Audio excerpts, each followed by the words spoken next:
They fired me, stole my chair, and snapped their fingers like I was a waiter. So I took my fridge, my secret files, and left behind chaos, karaoke lyrics, and a hole in the wall. Call it petty. I call it performance art. So none of the other admin in my district had received our contracts for the coming school year yet. I was wondering what was going on, but I heard rumors about a pay scale shift, and that was the reason for it. I found out Wednesday what is actually happening. Every assistant principal and vice principal in the district, while we have two different titles, I have no idea, is not getting renewed contracts, except the ones at the HS. Their positions is being eliminated, and their jobs are being replaced with a new position that pays a teacher's salary plus a $2,000 stipend. They are replacing the APs with learning coordinators. Apparently, the budget is the given reason, but I also heard rumors from someone at the district office. Each of us APs/VPs were scheduled to meet with one of the assistant supers Wednesday. We thought it was about our contracts, and we were correct. When I arrived, the acting superintendent was there with the head of HR. I was told about the elimination of my position, but not the reasons why. I was then given an option for the coming school year. I could go back into the classroom, I could work in the district office, or I could apply and interview for the new positions that is replacing my job. WTF. I wouldn't care one lick if I was told that my position had been cut completely and I needed to go back into the classroom. I love the classroom. I miss teaching full-time.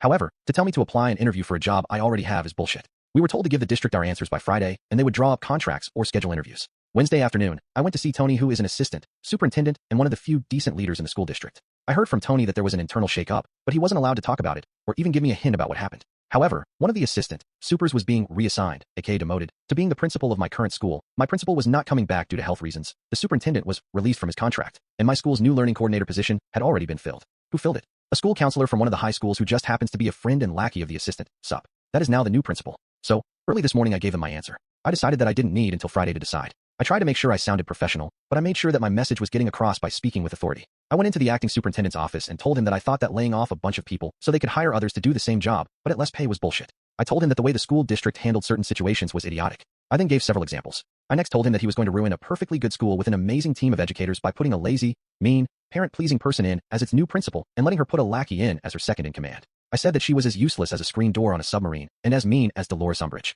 I finished the 3-minute speech by stating that I will work my ass off and finish the school year strong. I will prep things for the next school year so that the teachers have an easier time. I also let him know I would never work at or recommend the district to anyone ever again. Then I left letting him know that I expect an amazing letter of recommendation by the end of the school day Friday afternoon since I earned it for my service the past few years. So what am I going to do now? Well, I called up an old friend Wednesday who is currently a principal at a STEAM charter school that's part of a chain of charter STEAM schools and asked if he had a teaching position available. He's been asking me every year for the past 5 years to come work for him. He told me he had 3 openings and I could have my pick of them. So next year, I will be a, drumroll please, 6th grade teacher, and I am very happy about it. I even get to design my curriculum as long as it meets state standards. I could apply elsewhere for admin positions, but I think I need a break from school leadership. I need to love my work again like I used to as a teacher. Yes, there are many challenges and sometimes I hated going to work, but I do love being a teacher. I feel bad for my current staff because the regime change will hit them hard, but there is nothing I can do about it. I wish I could help them. The most I could do would be to take a teaching position at my current school, but then I would be miserable with them and be helpless to do anything to aid them. So, for myself and my daughter, who I love more than anything, I am making the move to a new school and going back to what I enjoy doing, teaching. I am even bringing my daughter to my new school to start next year as a 5th grader.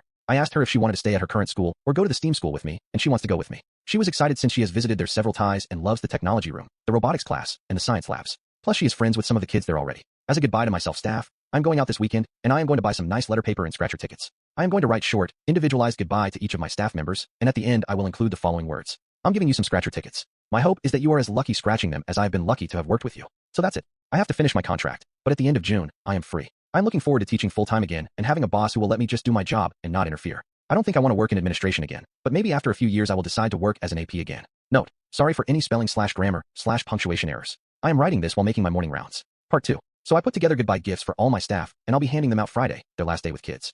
They have a bunch of goodies that I posted about weeks ago. I was thinking this weekend about how to give the finger one more time to the district office and help my teachers out, even in a small way. So I came up with it Sunday night. My district requires each teacher to attend additional training throughout the year. These are outside of the regular staff development trainings. They are run by district staff, sped teachers, and admin. The training normally lasts 1 to 3 hours and the teacher gets a certificate for the time spent in the training. Each teacher is required to attend 24 hours of these before the end of the school year. Most teachers take them over the summer, if they are offered, so they don't have to take them during the school year. So yesterday morning, before work, I was making copies of the certificates for all the courses I have run here the past few years. Classroom management strategies, lockdown procedures, social study strategies, math strategies, reading comprehension, and environmental print. I'm going to fill them out with each of the teachers' names and number of hours. I am adding all the times I ever spoke to the staff about these topics and putting down hours to correspond, rounding up to the nearest hour-ish.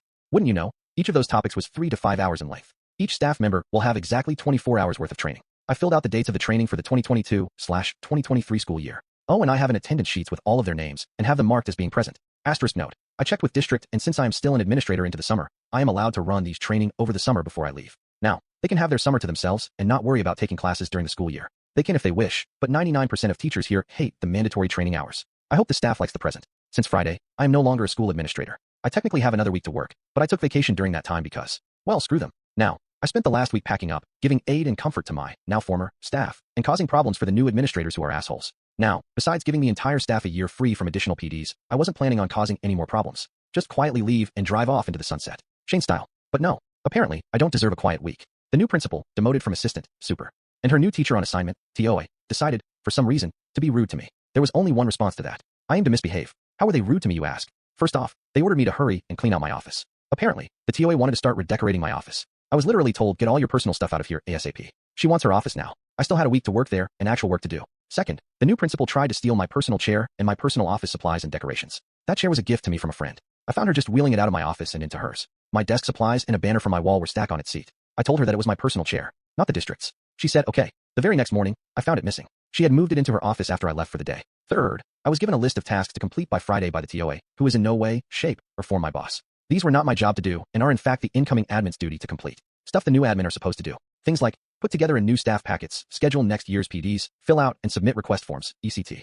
Finally, I was talked down to every single day by the new admin team. I was spoken to as though I were the hired help and they were the royal bitches. Seriously, I speak to a waitress that messes up my order with 20x the amount of respect that they showed me. They actually tried to get my attention by snapping their fingers at me. Like that would work. Asterisk note. The new principal also has made some pretty anti-LGBTQ+ comments. I don't like narrow-minded people. So, I decided to as I was told. I was a soldier, so I know how to follow orders. I removed everything that was my personal property. That included my chairs, decorations, the stress relievers, punching bag, ECT, the fridge from the office, and the file cabinets in my office. Yes, I bought government surplus cabinets because I didn't have any. All my files, and all of my former principal's files were in there. I had even bought the manila folder I used in it. So, I took every piece of paper out of my cabinets, removed them from my labeled folders, and stacked them on the floor into one large pile. There is no order to how they are stacked. I took my chair from the principal's office while she was in a meeting with parents. I just walked in and rolled it out. She stopped talking to the parents to ask what I was doing, and I responded that I was taking my personal property out ASAP as I was ordered to do. I had an old medium-sized fridge I had placed in the office workroom for office staff to store their food in. But it is mine, so I took the fridge. I brought it right out the front door and loaded it into my truck. I even took the new admin's food out of it and left them on the table.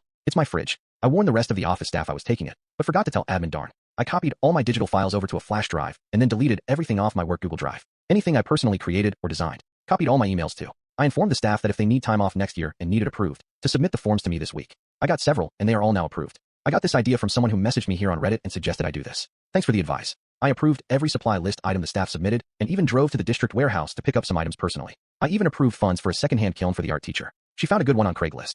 I had repaired my desk with bolts and tool from home. I took the bolts back. The desk is now lopsided again. The closet door was broken when I got there, so I repaired it. I have now put it back as it was when I was hired. The two-way mirror to the detention room was mine. I had gotten it from a friend at another school, different district. It allowed me to watch ISS and detention students from my office without them seeing me. It popped that right out and took it home. Now the TOA has a hole in the wall the detention kids can look through. I had put together all the lockdown buckets and fire drill bags myself with my own money. I took all of them back. This I felt bad about, but I will give them out to the staff at my new school. I put a rush order on all classroom and building repairs and have an approved order to have every classroom repainted. I assembled new staff packets and the new school year binders. Besides the basics of what is required, I have included throughout the binders in random places. Dilbert cartoons, famous Harry Potter quotes, the lyrics to Nickelback's How You Remind Me, I Kissed a Girl by Katy Perry, All Star by Smash Mouth, and We Built This City by Starship. A map of the area where I marked all the good places to eat lunch off campus. Funny Farside teacher comics, cheesy teacher jokes, the union contact info, crosswords, Sudoku, and word searches. A list of educational lawyers. Just in case. I also included in the binder the admin Wi-Fi password for them since that signal is stronger for some reason. I went ahead and wrote out the PD schedule for next year. Oddly, every Wednesday is listed as free time or work in your classroom. I'm sure they will change it, but I don't know when they will find out what it says. I had a master list of donators and partners in the community. It was posted on a whiteboard in my office. I got over 4 dozen businesses and people in the community to help with various things or donate over the years. I spent a lot of my time building relationships with them and making deals. I took a photo of it, and then I erased the list, and took the whiteboard since it was mine. Friday, I flew the LGBTQ+ flag instead of the state flag. I also placed LGBTQ+ flags in each classroom in case the staff wanted to display them. Then I got yelled at. 3 times. The first time was when I took back my chair. I was told it was unprofessional to just take it without asking, especially with guests present. I responded with yes, it was unprofessional to take my chair without asking. The second time was when the TOA found the refrigerator gone. She said that it was community property. I told her, no, it's my property, and I was told to take all my property from the campus. The third time was when I was in the parking lot leaving, and they found the piles of papers. The principal flagged me down and told me to clean it up. I told her I was off the clock and that the district never reimbursed me for the cabinets, so I had to take them with me. I am expecting a call from HR today asking for my assistance setting everything back up since with all my stuff removed and erased, the admin team has to actually put in some hard work. I'd come in. For my consultant rate, $75 an hour with a minimum contract for 12 hours. Update. I don't work here anymore. Posted on July 12, 2022. So, as some of you know, I left the world of being an administrator a few weeks ago. I tried to leave behind some nice gifts when I left. I wasn't looking to cause problems my last few weeks, but the new admin team treated me in a way that was unacceptable. So I decided that Malcolm Reynolds had it right when he said, I aim to misbehave. Well, the Tuesday after I left, I received a call from HR. I ignored it. I then left for a road trip with my daughter where we went to San Francisco for a few days and went to 2 Giants games. Unfortunately, they lost both games. While we were on our trip, they called and emailed me at my personal email account. My work one was deleted by them. I ignored the calls and never opened the emails. My daughter and I then went to Disneyland for a few days of fun and then returned this past Friday. I then checked the voicemails and emails. I was asked, begged, and then ordered to come to the HR for important meetings. It is very important that we speak to you as soon as possible, is what they said repeatedly. So yesterday, I went into the district office wearing cargo shorts, a shirt I got at Disneyland, and flip-flops. I don't work there, so I don't need to dress up. When I arrived, I was originally treated like a visiting VIP. The HR manager and her assistant tried to butter me up like a Pillsbury biscuit. After a few minutes of them trying to make small talk, and me then letting them know I had plans to go to lunch in 30 minutes, they got to the point. They wanted me to turn over a few things took with me that, though they belonged to me, they said were sorely needed at the school. They gave me a list from the new principal which included, but limited to, my chair seriously, my refrigerator and appliances, my community contacts board, people/businesses that I build relationships and partnerships with, my personally designed forms and worksheets, two-way mirror, my lockdown buckets and fire drill bags. They also wanted copies of every record I kept and notes I took on the staff and students. The notes I took on the staff were so I could personalize gifts for them and have conversations with them on their interests. I said no to all those requests. I told the ladies that the furniture and appliances were mine that I brought in. I stated that the chair was a gift to me from a friend and that the new principal can afford to buy her own chair. I also stated that I left any official school/district documents there and any I took with me and or deleted were of my own making and my intellectual property. I also stated that my contacts were developed over the years on my personal time and at personal cost to me. I also stated that everything I took, that I had submitted reimbursement, was never reimbursed. I kept my records and pay stubs. I never saw a red cent from those submissions. They offered to pay me for some of the items and gave me a rough figure of what the district would pay me to return the fridge, the forms, buckets, bags, mirror, and contact board. I told them that I did not want to hand them over to the new admin team since they had treated me so poorly. They asked me again and tried to reason that some of those things could be interpreted as school property. I told them that they were welcome to try and force me to return anything that was legally mine to them, but I would be willing to fight it in court. I also told them that those 2 new administrators made me uncomfortable and that their treatment of me could be considered making a hostile work environment, especially when they tried to make me do their jobs for them. I then gave the HR team my lawyer's info. Asterisk note. I dated a lawyer after my divorce for a few years, and we are still good friends, and she has offered herself as my forever retained lawyer, that I can use her name, and she'd help me if she could. I rarely use her name, but when I have needed her legal advice, she always comes through. I also help her with physical chores when she or her family needs help. I then wished the lady a good school year in the term to come and left. I doubt I will ever hear from them again. Update. Karens with power are as dangerous as they are annoying. Posted July 27th, 2022. Ever notice that there are always people out there that just have to break beautiful things? The people who see a sand castle and stomp on it, or the idiots who visit Stonehenge and carve their names into it. Why? Note. The new principal is the kind of person who smiles when things go wrong because she has already thought of someone to blame it on. So as some of you may know, I am starting my new job in a week and a half. I haven't heard back from my old district since I met with their HR department after my road trip with my daughter. But Monday I heard from the senior secretary, aka office goddess, of my old school. She's been at the school for something like 20 years and knows everything that is going on there. It's her turf. She cares about the kids and the staff, and she is great, wonderful, amazing. Well, I got a call from her, and she asked if I would do a welfare phone call to one of my former staff members who we will call Beth. I asked her why does she want me to call, and why me instead of the someone who still works there. I don't work there anymore, and I am sure someone at the school would be better suited for it, like a counselor. Then she told me why she wanted me to call. So the new principal and TOA have made several changes to the school in their short time there. According to the office goddess, they have eliminated the house system. The old principal and I created 4 houses to have the kids compete year-round for points with prizes for the top house each year. Moved 8 teachers to different grade levels at the last minute, including moving a teacher who has spent her career, 15-ish years, only teaching kinder to teach the 6th grade. Canceled several staff activities including the monthly breakfast bash and the welcome back competition, usually laser tag or bowling. Ordered special office desks for themselves that can be raised and lowered depending on if they want to sit or stand. She said that the ones ordered run something like $500 a pop. But worst of all, they moved the librarian, Beth, to teach middle school ELA. Now Beth is a very kind and well-liked staff member. She is hardworking and also adaptable. She is also certified in early childhood ed, elementary ed, and secondary ELA. She also has cancer. She has been fighting it for a few years now. I've watched her struggle and keep fighting it. I've also watched a healthy athletic woman of about 130 pounds drop to a pale shadow of that which couldn't weigh more than 90 pounds soaking wet. Beth was a teacher for years at my old school, but a while back, when she found it hard to teach while going through chemo, I made her the librarian and fought to keep her at her teacher salary. The district fought me saying an aide was cheaper and could do the job. I wrote a post on here about it a while back. Officially, Beth is the school's media specialist, library arts teacher, and an ELA support specialist. Unofficially, her job is to basically reads to the younger students, encourage them to read, helps older students with their research, and helps older students learn how to cite their work. The position also gave her plenty of time to rest, let her go to medical appointments easily, and gave her a bathroom next to her desk since she needed to go more often now. Plus it kept her pay the same and kept her health insurance going. It was a rare example of a true win-win. I had an amazing librarian and she got paid, benefits, and a lighter workload so she could heal. Well, the new principal, in all her Jar Jar Binks wisdom, has decided that Beth would be better off in a classroom again and that parent volunteers should run the library. It saves money and puts Beth where she is useful according to the admin's twisted sense of logic. And yes, they know of Beth's condition and why she is in that post. Beth found out Friday about the reassignment. Yes, it is legal as her contract doesn't specify librarian, just teacher and her pay scale level. Beth tried to explain the situation to the idiotic woman who, If you gave her a penny for her thoughts, you'd get change back. But she doesn't seem to care. She says that Beth will be just fine in the classroom and will really help the kids academically. So I called Beth yesterday, and we talked for about half an hour. She told me that she may have to resign because she can't keep up with the rigors of teaching middle school ELA in her condition, which is not improving unfortunately. She is supposed to go through another cycle of chemo treatment soon. I told her I wish I could help her. She said she may just become a substitute and work when she can. She said she is covered under the husband insurance already, but ours was better. I feel really bad for her. I suggested that she go to HR and let them know that if she is moved back into a full-time classroom that it would have a negative effect on her health and put her at risk. I also told her to get notes from her medical providers stating her case to stay in her less stressful position. I then gave her the name and phone number of a lawyer that specializes in educational law. I also let her know that I would help her find work if she wanted me to. I have already reached out to a few people I know. I contacted my ex-wife's sister-in-law who works for a nonprofit that provides digital literacy and citizenship programs for people who come to the US. She said she might be able to hire her on to give remote lessons via Zoom. So let's keep our fingers crossed. This is a perfect example of what happens when people with the compassion of Ted Bundy and the ego Donald Trump are put in charge of others. The new admin team cares more about the budget and losing like they do something rather than what's best for the staff and students. I don't know what day in history it was when educators stopped leading schools and the politicians and the parent pleasers looking for a pay increase took over, but it was a dark day for us all. I wish I had a happier story to share, but my old school is going to hell in a handcart according to the office goddess. I wish all of you a great coming school year. I feel loved. Update to I'm not the vice principal anymore.